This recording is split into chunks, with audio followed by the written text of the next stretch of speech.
why don't we do just that? We've been doing a little bit of PvE. We've shown off a lot of PvP builds. I'd like to go through what I like to play in PvE. And then we can definitely call it a Slayer Fury PvE guide.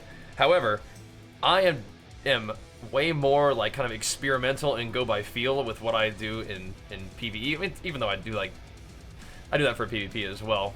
I'm not as experienced of a PvEer, so you can take everything that I'm saying with a grain of salt. But I'm happy to show you guys 2 builds that I'm playing in PvE that I think are kind of cool options that make sense, and they're very, very similar, but a little bit different depending on like your playstyle and your preference. So, first things first, let's go through the talents of a Slayer Fury PvE build. So, this one right here is designed, and both of the things I'm going to be showing you today are going to be designed for dungeons. So primarily for Mythic Plus, and you're going to notice that it's got a whole lot of cleave to sort of fit that dungeon vibe. So if you're looking for single target like Raid Fury build, this is probably not going to be optimal for that, but it'll probably still work just fine. But you'll notice that I have things in here like increasing whirlwind damage. And if Whirlwind hits 3 or more enemies, it'll do additional little mini hit, that sort of thing. So you probably don't want that for Raid, but maybe. But either way, we are going down all this. I still like Intervene for PvE, simply because it's nice to be able to like scoot around. It just gives you a little bit more mobility. Stormbolt's kind of nice for CCing enemies. And of course, it just sort of naturally goes through here. There's probably builds where you could not take Stormbolt or Intervene and just take like Leeching Strikes and Fast Footwork. Maybe for Raid or something like that, but I still think that this kind of utility line is fine. I'm even playing Big Shockwave. It reduces the cooldown of Shockwave when you hit 3 targets, and it also increases its range by 6 yards. So it's a massive Shockwave in dungeons, which is pretty fun. It still only stuns for 2 seconds, but it's still kind of fun to press. It gives you some CC. Same thing, with Fear and all this other stuff. Impending Victory is just a really good, healing talent. Second Wind is excellent for when you're low health. It gives you a little bit of like a ticking regen, and when you don't take any damage at all, like between pulls, it can like heal you to full health between pulls, which is really, really cool. I'm still taking Honed Reflexes for mostly reduce CD on your like enraged regen, which is big. Rallying Cry is excellent utility for your team. Heroic Leap is mobility, and then you even compound that by making it have reduced cooldown. I think for dungeons, I mean, I would like to be able to drop this talent and just put it here so you can get everything, but you have to have access to Shockwave, so maybe for Raid you don't do that. You actually just go Frothing Berserker and don't even play Pain and Gain. Maybe you don't even play anything on this side. I wonder how many few talents you could get away with removing to maybe experiment with that. But down here, like I was saying, I was playing the Whirlwind stuff because you are whirlwinding a fair amount to get your cleave going, so just buffing that effect is kind of cool. I'm still going with reduced cooldown Thunderous Roar, because this whole build right here basically means through anger management and your talents, you're going to have Recklessness from anger management. You're going to have Avatar from Odin's Fury. You're going to have Dragon Roar going off, and you're going to have Blade Storm. So you're going to have, like, all of your burst AoE is going to be up every 45 seconds, which is a really fun way to play. The cooldowns aren't going to sync up perfectly. Like, Blade Storm's going to be up before anything else is, so you might want to like wait for Recklessness, and then Recklessness is probably going to be up before 45 seconds, so then you have to kind of like wait for Odin's Fury and Dragon Roar. But when you see Odin's Fury and Dragon Roar off CD, then you can basically just press your one macro that does all your burst and just let it rip with Blade Storm afterwards, which is really, really fun, I think.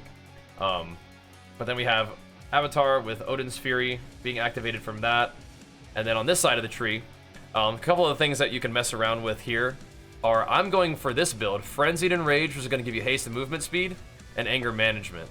The other build looks pretty much exactly the same, but these are the 2 things that change. You can either do anger management with Frenzied Enrage, which is, I think, has some good synergy, or you can do Powerful Enrage and Reckless Abandon, which I think has good synergy, right? So you're either going to hit more frequently and have all your cooldowns up more frequently, or you're going to hit less frequently but hit harder. And in this case, you could even consider moving Uproar over to Armor to the Teeth just to make all your damage that you're doing just with your normal attacks hit harder. Or you could keep Uproar so that you can still Odin's Fury and Dragon Roar together every 45 seconds, even though your cooldown of like Wreck is going to be a solid minute and a half. and Blade Storm's going to be a little bit less than that just because of Slayer. So depends on how you want to play. But for this build in particular, your burst is pretty dang fun because you don't even have to press like Onslaught before your first go. You might want to though. But what's cool about this is that Odin's Fury with Titanic Rage is going to give you 4 stacks of Meat Cleaver, and it's going to give you Enrage. So that's really cool. Meat Cleaver, by the way, is these 2 talents over here that make Whirlwind make your next 4 attacks cleave 4 additional targets for 55% of the damage. And it makes Whirlwind do more damage too, which is pretty cool. But everything else is, you know, getting your buffs down this tree with Bloodthirst. Critting Bloodthirst puts a little bleed on. All your bleeds are going to get buffed, like Dragon Roar, this bleed, and your Odin's Fury. I love Onslaught with Tenderize, just being able to press Onslaught to be enraged. Get a ton of rage, 3 stacks of Slaughtering Strikes, which makes your Rampage do more damage, is awesome. You're also going to benefit from Frenzy, which is hitting the same target with Rampage, stacks up Haste. So that's pretty cool. Just focus one strong enemy, and then just cleave off of it with everything else, which is really cool. So how that works is you can literally just charge in, press all your buttons, and then if you need rage, you can press Onslaught, Rampage, Blade Storm. Then your rage falls off, another Rampage, go about your business. You can even chuck the Odin's Fury if you want to keep the cleave going. But the basic idea behind Fury is building rage and then dumping rage with Rampage. And then whenever your cleave stacks fall off, you Whirlwind one more time, get them going again. Then you're going to continue. I think hitting Bloodthirst on cooldown in PvE is just fine. I think the set bonus is going to encourage you to do that later on. So the cast sequence macro that we showed for PvP will work again here. Definitely want to make sure you get your Whirlwind up. You don't need to cleave every single attack, I don't think, but you definitely want to get your Whirlwind up before you Rampage. And so here's what I'm saying. You're going to see Odin's Fury is about to be off cooldown, which means that everything is about to be off cooldown, right? So when you're in combat, you need to make sure you're enraged, and then you press your same one-shot macro again. Just press it twice in a row. It'll Dragon Roar, then Odin's Fury. And then the reason I'm doing Dragon Roar first, then Odin's Fury, is because I want to get the Dragon Roar buff up for Odin's Fury more than I want to have the Avatar buff up for Dragon Roar. So that's how I do it. If you want to do it some way different, you can. But this is pretty much the rotation. Building rage, spending rage, making sure you have a Whirlwind up before your big damage. And then eventually, as things roll back around, you're going to have Avatar back up for another big pop. So every 45 seconds, you're doing big damage. And you can play a build very much like this in PvP. I don't use Anger Management in PvP right now, but I love Anger Management as a mechanic. So it is really fun to use. So once you have all your cooldowns up again, guess what? Boom! Let it rip again. Rampage. Blade Storm. Out of the Blade Storm, you're Rampaging again. And you still have your cleave stacks. And you can Onslaught and Rampage one more time. Then you're going to Odin's Fury to get all your cleave stacks up again. Just go about your business. Keep on pumping. Make sure you have the Whirlwind up before Rampage. Keep going ham. And then look how big Shockwave is. Boom! So it's a pretty fun PvE build. You absolutely rip. The only thing is that if you wanted to play the build with Powerful Enrage and Reckless Abandon, you're not gonna like have everything line up as well, but you're still gonna have that same thing where every 45 seconds, if you play Uproar, you will be able to at least get enraged and let it rip with the Dragon Roar into Odin's Fury AoE burst. And then your Blade Storm, everything is going to hit really hard because you're sacrificing haste on Enrage for just more damage, and you're sacrificing spending Rage, reducing the cooldown of Wreck for just more, like, really heavy hits with Bloodthirst and Raging Blow. So, again, I don't know if it's going to let me swap specs right now, but the Slayer Mythic Plus with the Thingo, you'll see all it's changing is these 2 talents. But you're still going to be Whirlwind cleaving, and the rotation is still the same. It's just you're not going to have the full, like, lining up of cooldowns every 45 seconds. Still pretty good. In terms of what I am doing with my stats, I think that you may want to stack haste for the Reckless Abandon, Powerful Enrage thing, but I'm not messing with that. I'm just stacking Mastery. I'm just going Strength, Mastery, Haste, Verse, and then Crit last, because you're still getting a lot of crit from Recklessness and stuff. But I think that part of this talent later on, I swear Unbridled Ferocity is not only nerfed, it actually just never procs at all. I swear it's bugged. Have any of you guys who play Fury ever spec'd Unbridled Ferocity and seen it going off at all? Because I have not seen it go off one time. If you can spec this, I think eventually it might be worth specking. And then it makes crit even lower of a priority. But yeah, I swear it doesn't even go off right now. So I'm just stacking Mastery and then Haste. So if you look at my gear, I have a lot of Haste Mastery pieces. Randomly, we have this crit verse piece just for the eye level. But yeah, Haste Mastery in the cloak. We have Versatility Mastery sometimes too. Again, that's just literally because like it has Mastery on it.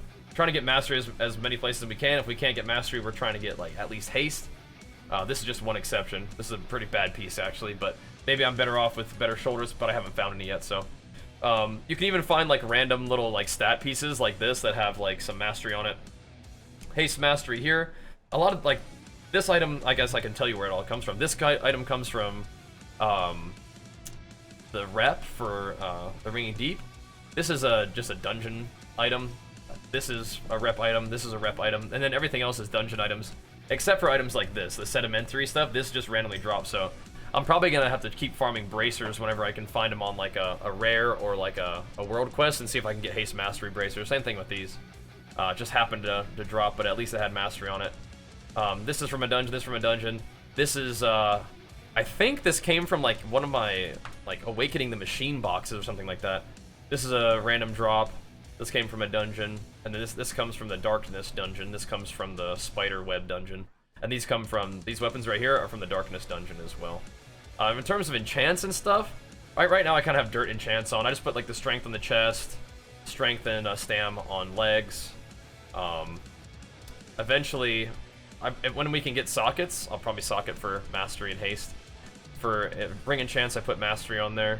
For weapons, right now I just have Mastery proc, but eventually I would probably want to put the Radiant enchant on those two. That's the stat prio.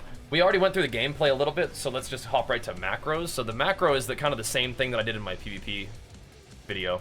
This right here puts you in Zerker stance, casts Wreck. It'll drop Ravager if you're playing Ravager, like playing Mountain Thane or something like that, and playing Ravager, which I think Mountain Thane Ravager is awesome. But then you're going to need a separate keybind for this Thunderous Roar Odin's Fury. This will not work. But if you're not spec'd for this is just Slayer, you don't need to worry about that. So it'll cause Wreck, Avatar, and then the first press will cast Thunderous Roar, the second press will cast Odin's Fury. As long as you're not like on global. So sometimes you have to like spam this real quick, right? But yeah, outside of like your first big go, you'll just get enraged, then you'll press the macro to cast Wreck. You won't have Avatar, so it won't do the Odin's Fury initially. But it will cast Thunderous Roar, the next press will cast Odin's Fury, at which point you're probably going to want to Rampage and then Blade Storm. Will be how that works, right? Another fun macro that I made before that I showed you guys is this one. So you can make a separate macro that's just cast sequence reset equals 45, Odin's Fury, Thunderous Roar if you want to. That's like if you're playing Mountain Thane. And then there's also this cast sequence with Bloodthirst and Raging Blow, which I think is actually kind of fine for this situation. If you wanted to make like a one button situation, you actually probably could. I'm not using it currently, but you could. What it does is it'll cast Bloodthirst, and then it'll cast Raging Blow. I just kind of want to get enraged. So anyway, it'll cast Bloodthirst. That's not the button, is it? No, that's this one. There we go. Let me find this. That's the one. It'll cast Bloodthirst, then it'll cast Raging Blow. And then it'll go back to Bloodthirst. Then it'll cast Raging Blow. And then if you just don't press anything for a second, it'll go back to Bloodthirst. Then it'll be Raging Blow. Twice in a row, and then it'll go back to Bloodthirst. So you can kind of just have that be like your go-to, like kind of rotational, super lazy button.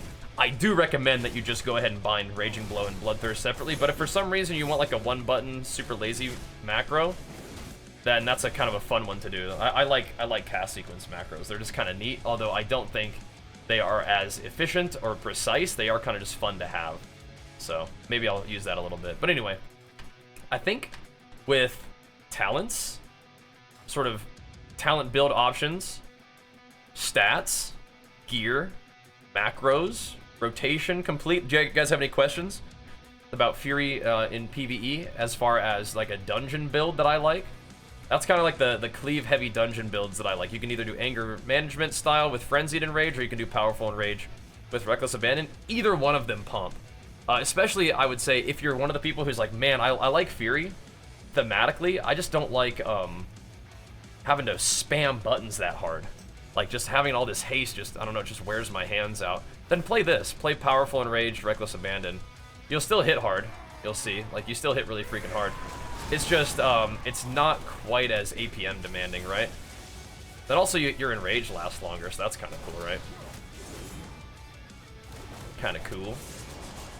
So yeah, you'll see, like, you get up to 20% haste, so you're still, like, not turbo slow, but, it's much slower. So, if you're one of those people that likes Fury, you like swinging big two-handed weapons and you want to play a cool spec, you just don't like spamming that hard, then yeah, play Reckless Abandon, which really does good damage. I need to do more testing and figure out, like, if I should be playing this in general. I just think anger management in dungeons is just way fun. Way fun. And I need to do the same thing in PvP. I need to see if I like anger management in PvP again, because I like Reckless Abandon. I'm trying it out. I think it's good, the single target pump. But even after the nerfs to Odin's Fury and Dragon Roar, I think it's still good. And you can do some kind of interesting things. I might make I need to make a Fury video update, like a Fury PvP update video, to talk about some of the things that I'm thinking after the nerfs. But the main thing after the nerfs is you can really just pretty much play the same exact build. There's just a couple little things that you can tinker with to make it feel different if you want to. But anyway, so we're up to 45 seconds, right? So we can do the Dragon Roar, Odin's Fury combo again. Just keep on pumping, you know? But it's been more than 45 seconds, but anyway. That's just kind of how that works. A couple cool builds, couple cool little macros for you guys to experiment with. See if you like it. Give it a try. Let me know what you think in the comments. And we'll keep on pumping the games and gains on stream. We are live like every day on stream, putting in work in PvP, PvE, testing things out. So feel free to drop any questions in the comments. Feel free to drop any questions in the stream as well. We'll keep it going. Thanks for watching, guys. Peace.